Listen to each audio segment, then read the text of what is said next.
യേശുവിന്റെ 12 അപ്പസ്തോലന്മാരിൽ ഒരാളായിരുന്ന തോമസ് യേശുവിന്റെ പുനരുത്ഥാനത്തിൽ സംശയിക്കുന്നതും ഉത്ഥിതനായ യേശു തന്റെ മുറിപ്പാടുകൾ ചൂണ്ടിക്കാട്ടി തോമസിനു മുൻപിൽ പ്രത്യക്ഷനാകുന്നതും എന്റെ കർത്താവേ, എന്റെ ദൈവമേ എന്ന് ഏറ്റുപറഞ്ഞ് തന്റെ വിശ്വാസം അദ്ദേഹം പ്രഖ്യാപിക്കുന്നതും വിശുദ്ധ ഗ്രന്ഥം വിവരിക്കുന്നുണ്ട്. പന്തക്കുസ്തയ്ക്ക് ശേഷം താൻ കണ്ടതും കേട്ടതും അനുഭവിച്ചറിഞ്ഞതുമായ ക്രിസ്തു സംഭവങ്ങളെപ്പറ്റി ധീരതയോടെ പ്രസംഗിച്ചുകൊണ്ട് തോമസ് പാർത്തിയ, മേദിയ, പേർഷ്യ എന്നീ സ്ഥലങ്ങളിൽ ചുറ്റി സഞ്ചരിച്ചു.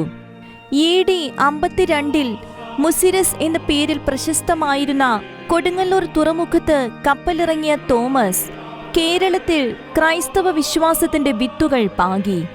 യഹൂദർ കുടിയേറി പാർത്തിരുന്ന പാലയൂർ, കൊടുങ്ങല്ലൂർ, കോട്ടക്കാവ്, കോക്കമംഗലം, നിരണം, കൊല്ലം, നിലയ്ക്കലിനടുത്തു ചായൽ എന്നീ സ്ഥലങ്ങളിൽ അദ്ദേഹം കുരിശുകൾ സ്ഥാപിക്കുകയും അവിടെയെല്ലാം പിന്നീട് ചരിത്ര പ്രാധാന്യമേറിയ ദേവാലയങ്ങൾ പണിതുയർത്തപ്പെടുകയും ചെയ്തു.